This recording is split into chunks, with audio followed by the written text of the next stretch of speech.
मैं माइक की संख्या देख रहा हूँ और ये बताता है कि बिहार में मीडिया की ताकत अभी कितनी है और इसको कोई मैनेज नहीं कर सकता। वो लोग कोशिश कर रहे हैं कि मीडिया को दबा दिया जाए, अखबारों में विज्ञापन के जरिए खबर को दबाया जा रहा है, लेकिन ये आपके माइक और ये लोगों इस बात के गवाह हैं कि बिहार में मीडिया जीवित है, सशक्त है और किसी का बिका हुआ किसी के द्वारा खरीदा जा सके ऐसा नहीं। तो मैं तहे दिल से आप सबका शुक्रिया अदा कर रहा हूँ इस कॉलेज के लिए, इस मिट्टी के प्रति जो आपकी जवाबदेही है, सबसे बढ़कर प्रोफेसर से भी ज्यादा बिहार के लोगों के प्रति जो आपकी सोच है, जो आपकी जवाबदेही है, उस कर्तव्य बोध जो लेकर आप यहाँ आए हैं, उसके लिए व्यक्तिगत तौर पर मैं आपका हृदय से आभार व्यक्त कर रहा हूँ। कुछ लोगों ने कहा कि जब दिलीप जायसवाल जी पर तो किस्त जारी हुआ तो लोगों ने मुझे बताया कि लगता है कि प्रशांत किशोर को दिलीप जायसवाल ने मैनेज कर दिया। कुछ मीडिया साथियों ने यह भी बताया कि सम्राट चौधरी जी अब हमको भाई बता रहे हैं, कुछ नेता का हमको पढ़ा लिखा ज्ञानी बता रहे हैं, कोई हमको महान बता रहा है। तो भैया सबका धन्यवाद है, हमारे लिए आपने अच्छे शब्द कहे उसके लिए हम आपके शुक्रगुजार हैं।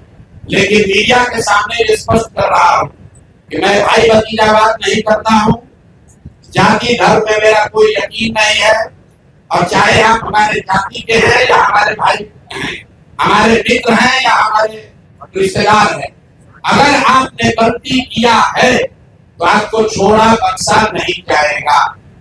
उसी के कड़ी में आज हम आपसे मुखातिब हैं और आज हम लोग जहां से खत्म किए थे वहीं से शुरू करेंगे। दिलीप जायसवाल से शुरू खत्म हुआ था तो दिलीप जायसवाल से ही शुरू करेंगे, नहीं तो कहेगा ना दिलीप जायसवाल से समझौता हो गया। तो इतना आप समझ लीजिए, आपके जरिए बिहार की जनता को भी बता रहे हैं, बिहार में अभी किसी के पास इतना पैसा नहीं है कि प्रशांत किशोर का ईमान खरीद सके। दिलीप जायसवाल तो बहुत छोटी चिड़िया है, इतना भी ताकत नहीं कि हमारा ईमान खरीद सके। तो ये कितने भ्रष्ट लोग हैं अभी इसकी जानकारी देंगे, लेकिन उससे पहले मैं आपका 2 मिनट समय लेना चाहता हूँ। बिहार की एक त्रासदी, बिहार के बच्चे के साथ त्रासदी हुई है और ये समय इसलिए ले रहे हैं कि आज देश के गृह मंत्री अमित शाह जी यहाँ आ रहे हैं सीतामढ़ी में। आपको बता दूं कि अभी आपने कल खबर पढ़ी होगी, संतोष ऋषिदेव करके किशनगंज के टोटोरिया गांव का एक लड़का है 16-17 साल का, संतोष ऋषिदेव, वो हरियाणा में जो खबर कल इंडियन एक्सप्रेस में छपी है, करीब 2 महीना तक उसको बंधुआ मजदूर बनाकर लोगों ने वहां रखा था। उसका हाथ कट गया, हाथ में इंफेक्शन होने की वजह से उसका हाथ इम्प्यूट करना पड़ा है। इसकी जानकारी आपको अभी देनी जरूरी है। क्यों हम लोग पलायन की इतनी बात करते हैं, जरा आप दर्द समझिए। ये लड़का 3 अपने साथियों के साथ यहाँ से गया हरियाणा दिल्ली, 1 महीने में उनका पैसा खत्म हो गया। रेलवे स्टेशन पर वो लोग वापस आ रहे थे, हरियाणा के किसी व्यक्ति ने उस लड़के को झांसा दिया कि आप हमारा गाय बैल का काम करोगे तो तुमको 10,000 रुपया महीना देंगे। डेस्परेट स्थिति में ये लड़का उस व्यक्ति के साथ हरियाणा के उस गांव में चला गया जहां पर ये व्यक्ति उसको ले गया और 1.5 महीना तक बिना किसी 1 रुपया दिए हुए उसको सिर्फ जीने भर खाना दिया गया है। उस लड़के को उससे बंधुआ मजदूरी कराई गई है और चारा, गाय का चारा काटते समय उस लड़के का मशीन में हाथ चला गया जिससे उसकी उंगलियां कट गई। उसका इलाज करने के बजाय, कराने के बजाय, मदद करने के बजाय उसको गंदे कपड़े से उसके हाथ को बांध के वैसे ही खून गिरते हुए उसको गाड़ी में बैठाकर बेहोशी के हालत में उस व्यक्ति ने, उस परिवार ने किसी पहाड़ी के नीचे हरियाणा में छोड़ दिया। ये भला हो वहां पर 2 शिक्षकों का, जिन्होंने उस बच्चे को देखा और उसको ले जाकर पुलिस के हवाले किया। आज वो लड़का पीजीआई अंबाला में भर्ती है, उसका हाथ काटना पड़ा है। तो मेरा पहला सवाल अमित शाह जी से है कि आप आ रहे हैं बिहार में, बिहार के लोगों को बड़ी बड़ी बात कहोगे। हरियाणा में भाजपा की सरकार है जिसकी वजह से हरियाणा में जहां पर बिहार के बच्चे के साथ ऐसा कुकृत्य किया गया है, उसका हाथ कट गया। आज वसी पुनौरा धाम से सीता माता की धरती से जरा बताइए कि जिस परिवार ने बिहार के बच्चे को 2 महीना तक बंधुआ मजदूर बनाया, उसका हाथ कट गया है। वो गरीब ऋषिदेव मुसल समाज का लड़का है, उसको अभी तक सिर्फ 5,000 रुपया कंपनसेशन मिला। कल रात में हमारे लोग उनके घर गए थे, उनकी मां रो रही थी कि सिर्फ हमको 5,000 रुपया मिला है। उसका लड़के का पिताजी और भाई, उनके पास ट्रेन से अंबाला जाने का पैसा भी नहीं था। और बताइए ये स्थिति में लोग जी रहे हैं, और यहाँ का अफसर, यहाँ के नेता लाखों करोड़ों रुपया का घोटाला कर रहा है। यहाँ का एक दलित समाज का लड़का 10,000 रुपया के लिए बंधुआ मजदूर बन गया, उसका हाथ काट दिया गया, उस पर कोई संज्ञान नहीं है। और यहाँ नेता बैठ के प्रतिबंधित क्षेत्र बनाया है, उसमें बंगले में बैठ के लूट मचाया। के बाद जैसा कि प्रतीत हो रहा है कि तो पैसा मिला, उसके बाद 2019 तक ये जो कॉलेज है, medical college, MGM medical college Kishanganj, इसको डिग्री देने का अधिकार नहीं था। ये बीपी मंडल जो वहां पर पीएन मंडल यूनिवर्सिटी है, उसके जरिए ये लोग डिग्री देते थे। अब सीधा क्विड प्रो क्वो में आ गए, पैसा लिए, फ्लैट खरीदने में दिलीप जायसवाल ने मदद की, और बदले में मेडिकल कॉलेज को डीम्ड यूनिवर्सिटी बना दिया गया, ताकि 20 बरस से जिस कॉलेज को डिग्री देने का अधिकार नहीं था, वो बीएड मंडल यूनिवर्सिटी मधेपुरा से के थ्रू डिग्री देता था, वो डायरेक्ट डिग्री देने लगा। ये है हम लोग के भाई साहब मंगल काल लाने वाले मंगल पांडे का पहला केस।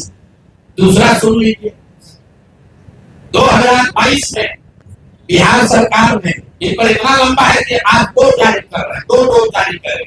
सुबह शाम मेडिकल के हैं, स्वास्थ्य मंत्री, ओटी से काम नहीं चलेगा तो सुबह शाम वाला 2 डोज दिया जाए। एक तो पहले जवाब दे कि 25 लाख रुपया दिलीप जायसवाल से लिए हैं कि नहीं आरटीजीएस से। 6 अगस्त 2019 को आरटीजीएस के माध्यम से दिलीप जायसवाल से मंगल पांडे के पिताजी के अकाउंट में पैसा आया है कि नहीं, और जो पैसा आया उस पैसे का इस्तेमाल उन्होंने दिल्ली में द्वारका में फ्लैट खरीदने के लिए किया है कि नहीं। तीसरी बात, जो फ्लैट खरीदा गया उसमें दिलीप जायसवाल फिटनेस के तौर पर कैसे है ये बताएं। चौथी बात, अगर हमने ये पैसा उनसे लिया था तो 2020 को अपने इलेक्शन में इसको क्यों नहीं जारी किया ये बता दीजिए। एक चीज यहाँ जारी हो गया, शाम का नोट ले लीजिए। ये भाई साहब लोग बिहार सरकार ने फरवरी 2022 में 1,000 एम्बुलेंस खरीदने का टेंडर जारी किया गया। 1,000 एम्बुलेंस मतलब करीब 200 करोड़ रुपए का टेंडर जारी किया गया। बीट नंबर है GM 2022 B1943,713। ये बिहार सरकार का डॉक्यूमेंट है। 1,000 एम्बुलेंस खरीदने की बात की गई, जिसमें यह कहा गया कि 466 एम्बुलेंस टाइप सी का होगा और 534 वो एडवांस लाइफ सपोर्ट वाले एम्बुलेंस होंगे। देखिए कि लोगों के स्वास्थ्य के साथ क्या खिलवाड़ हो रहा है। Type C, type D, type B, ये जो है गवर्नमेंट ऑफ इंडिया ने स्पेसिफाई किया हुआ है, एम्बुलेंस की कैटेगरी है कि टाइप बी में क्या क्या होना चाहिए, टाइप सी में क्या होना चाहिए। ऑल ओवर इंडिया में गवर्नमेंट ने इसको स्टैंडर्डाइज कर दिया, गवर्नमेंट ऑफ इंडिया ने, ताकि लोग ऊपर नीचे न करें। तो बिहार सरकार ने 2022 में 1,000 एम्बुलेंस खरीदने का टेंडर जारी किया। उसमें 466 टाइप सी के एम्बुलेंस खरीदे गए, करीब 19.5 लाख रुपए प्रति एम्बुलेंस की दर से। 19,58,257 रुपया एक एम्बुलेंस का दाम है टाइप सी का। उसमें सबसे अब यूनिक बात सुनिए, एम्बुलेंस बनाने वाले 2 ही यहाँ पर पूरे देश में जो ओरिजिनल इक्विपमेंट मैन्युफैक्चरर हैं, एक है टाटा मोटर और दूसरा है फोर्स मोटर। सरकार ने उस समय दोनों को अलाउ किया, बिहार सरकार ने ही। उसमें बिड हुआ, एम्बुलेंस जो खरीदा गया है वो खरीदा गया 19,58,257 रुपया। 2 वर्ष के बाद अभी 222 और एम्बुलेंस खरीदा गया 22 अप्रैल 2025 को। अब मंगल पांडे जी हैं यहाँ पर स्वास्थ्य मंत्री, तो इन्होंने 3 ही वर्ष में 22 से 25 होने में एम्बुलेंस का दाम बढ़ के कितना हो गया? 27,47,580 रुपया। मतलब हर एम्बुलेंस पर 7,90,000 रुपया दाम को बढ़ा दिया गया। ये कैसे हुआ? इतना बड़ा करिश्मा। इस बार बिड में टाटा मोटर के सप्लायर्स को हटा दिया गया टेक्निकल ग्राउंड पर। क्यों हटाया गया? उसूल लेने कितना हास्यास्पद है। टाटा मोटर का जो सप्लायर था उसका टेक्निकल ग्राउंड पर बिड इसलिए कैंसिल किया गया क्योंकि सरकार का कहना है कि हम लोग वो एम्बुलेंस चाहते हैं जिसमें सिर्फ पेशेंट वाले विंग में एसी हो, ड्राइवर वाला केबिन में एसी न हो। टाटा मोटर ने कहा कि हम उतने ही पैसे में हम पूरे एम्बुलेंस में एसी देंगे जिसमें ड्राइवर के पास भी एसी होगा और पेशेंट वाले में भी एसी होगा। फोर्स मोटर ने ये कहा या उनके जो डीलर हैं कि नहीं, हमारे जो ड्राइवर वाला केबिन है उसमें एसी नहीं है, पेशेंट वाला में एसी है। इसका इस्तेमाल करके टाटा मोटर को बिड से टेक्निकली डिस्क्वालीफाई कर दिया गया और जो 19 लाख का एम्बुलेंस है उसको 28 लाख में अभी सरकार ने खरीदा है। अभी ये पेमेंट हो गया है। जिस एंटिटी को ये मिला है ये वही एंटिटी है जिसको पहले 450 करीब 444 एम्बुलेंस का कॉन्ट्रैक्ट मिला था। उस एंटिटी के खिलाफ एक और शर्त सुनिए, जब ये कॉन्ट्रैक्ट दिया गया 450 एम्बुलेंस का तो उसमें शर्त थी कि हर जिले में उस कंपनी का कम से कम एक सर्विस सेंटर होगा, तभी आप उसका बिड कंटिन्यू होगा। 22 में 450 एम्बुलेंस खरीदा गया। फोर्स मोटर का कोई भी यहाँ पर 4 या 6 जिले को छोड़कर कहीं पर उनका सर्विस सेंटर नहीं है। बजाय उसके उस पर एक्शन हो, उसी को फिर से 250 एम्बुलेंस का और कॉन्ट्रैक्ट दे दिया गया। वो कॉन्ट्रैक्ट पिछला जो 19.5 लाख में दिया गया था इस बार 27.5 लाख में दिया गया। और बात सुनिए, यही टाइप सी का एम्बुलेंस उड़ीसा में खरीदा गया 16 लाख में, अभी 2 महीना पहले। टाइप बी का एम्बुलेंस अभी यूपी सरकार ने खरीदा है 2500 एम्बुलेंस 12 लाख में। और बिहार के हम लोग के जो ज्ञानी मंत्री लोग हैं ये वही एम्बुलेंस खरीद रहा है 27.5 लाख। तब मंगल पांडे बता दे। और अभी आजकल हम नए मुख्य सचिव जो बनने जा रहे हैं, क्या नाम है उनका? प्रत्यय अमृत साहब। वो भी स्वास्थ्य के ही शायद प्रिंसिपल सेक्रेटरी हैं। भाई स्वास्थ्य के प्रिंसिपल सेक्रेटरी हैं प्रत्यय अमृत जी। मुख्यमंत्री जी का तो कार्यकाल 3 महीना बाकी है। ये भाई साहब का कार्यकाल अभी 1-2 वर्ष रहने वाला है। आप यहाँ प्रिंसिपल सेक्रेटरी हैं, आप बता दीजिए कि 600 एम्बुलेंस आपने किस शर्त पर खरीदा है? क्यों 19.5 लाख पेमेंट को बढ़ाकर 27.5 लाख किया गया है? और अभी और 600 400 450 एम्बुलेंस का टेंडर जारी किया जा रहा है। कुल 1000 एम्बुलेंस खरीदा था, 1250 एम्बुलेंस। एक एम्बुलेंस का दाम करीब 25 लाख रुपया है। आप वेबसाइट पर जाइएगा, फोर्स मोटर टाइप सी के एम्बुलेंस का मार्केट रेट वेबसाइट पर बता रहा है 21 लाख। अब बिहार सरकार खरीद रही है उसको 28 लाख और 21 लाख का अगर आप बल्क के खरीदार हैं तो आप नीचे तक कीजिएगा, रेट कम होना चाहिए। बिहार सरकार ने खुद 19.5 लाख में लिया था और उसको बढ़ा के 28 लाख कर दिया। तो मेरे भाई मंगल पांडे जी, बिहार में सिर्फ आप ही का मंगल कार्य चल रहा, अब बहुत दिन से चल रहा, बहुत ज्यादा लूट रहे हैं, घर खरीद रहे हैं, अपने बीवी बाल बच्चों का उपाय कर रहे हैं, लंबा फेंक रहे हैं। तो अब जरा बिहार के लोगों का अमंगल होना बंद हो, इसके लिए बताइए कि पैसा आप दिलीप जायसवाल के साथ मिलकर लिए हैं कि नहीं। और दिलीप जायसवाल का मैं क्यों ये बता रहा हूँ ये समझिए। दिलीप, मैंने पिछले वार्ता में कहा था दिलीप जायसवाल के मेडिकल कॉलेज से बिहार में सबसे ज्यादा आयुष्मान कार्ड के जरिए सबसे ज्यादा पैसे की निकासी की गई है। आयुष्मान कार्ड का भी सीईओ कौन है? आयुष्मान कार्ड का यहाँ मुख्य पदाधिकारी कौन है? दिलीप जायसवाल के साथ रहे हुए पीएस कम से कम कितने साल रहे हैं? पीएस और उनके साथ काम किए हुए अधिकारी, आपको कहिएगा भी नाम लेना उचित नहीं है। मंगल पांडे के जो पीएस थे वही आजकल आयुष्मान के यहाँ पर है। देखिए इनकी मिली भगत है शशांक जी, वो पहले मंगल पांडे के पीएस थे, अभी आयुष्मान के हेड हैं। आयुष्मान कार्ड के स्कीम के जरिए करोड़ों रुपए की उड़ाई की निकासी की गई है दिलीप जायसवाल के मेडिकल कॉलेज के द्वारा, और वही मेडिकल कॉलेज के मालिक मुखिया दिलीप जायसवाल चेक से दिलीप मंगल पांडे को पैसा दे रहे हैं। अब ये पूरा सर्किल आप समझ लीजिए और आप जवाब दे दीजिएगा।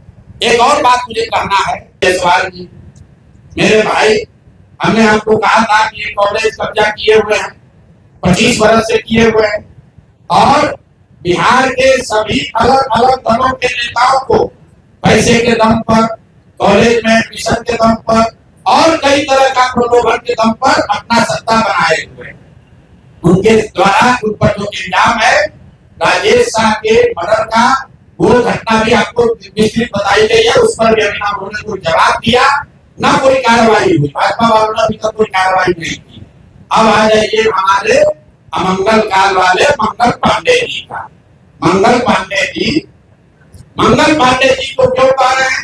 मंगल पांडे जी और दिलीप जायसवाल दोनों एक दूसरे के भारी मित्र हैं। मित्र कैसे हैं? आप बताइए, 20 में कोविड हुआ, कोविड में जब आप मारे फिर रहे थे, यहाँ के लोगों को दवा नहीं मिला, ऑक्सीजन नहीं मिला, लोगों को दवा डॉक्टर अस्पताल का जुगाड़ नहीं हुआ, उस समय के स्वास्थ्य मंत्री उस समय दिल्ली में फ्लैट खरीद रहे थे। फ्लैट किसने और खरीद कैसे रहे थे? दिलीप जायसवाल जी के मदद से। तो फ्लैट का नंबर और नाम नोट कर लीजिए। द्वारका में flat number 001 CDHS limited, plot number 11 sector 6 Dwarka new Delhi में भाई साहब ने अपनी पत्नी के नाम से, उर्मिला पांडे जी के नाम से इन्होंने 86 लाख रुपया पेपर पर है, 86 लाख रुपए में इन्होंने फ्लैट खरीदा। कोई बड़ी बात नहीं है भाई, कोई भी फ्लैट खरीद सकता है। अब बड़ी बात क्या है ये समझिए। इन्होंने जो फ्लैट खरीदा, इसका पैसा कहां से आया? इसका पैसा पहले तो ये जब फ्लैट का रजिस्ट्रेशन हुआ तो फ्लैट के विटनेस है हम लोग के माननीय सदस्य भारतीय जनता पार्टी के अध्यक्ष दिलीप जायसवाल जी, और वहां पर अब ये देखिए चलाते हैं अवैध मेडिकल कॉलेज, और उस समय के स्वास्थ्य मंत्री हैं मंगल पांडे जी।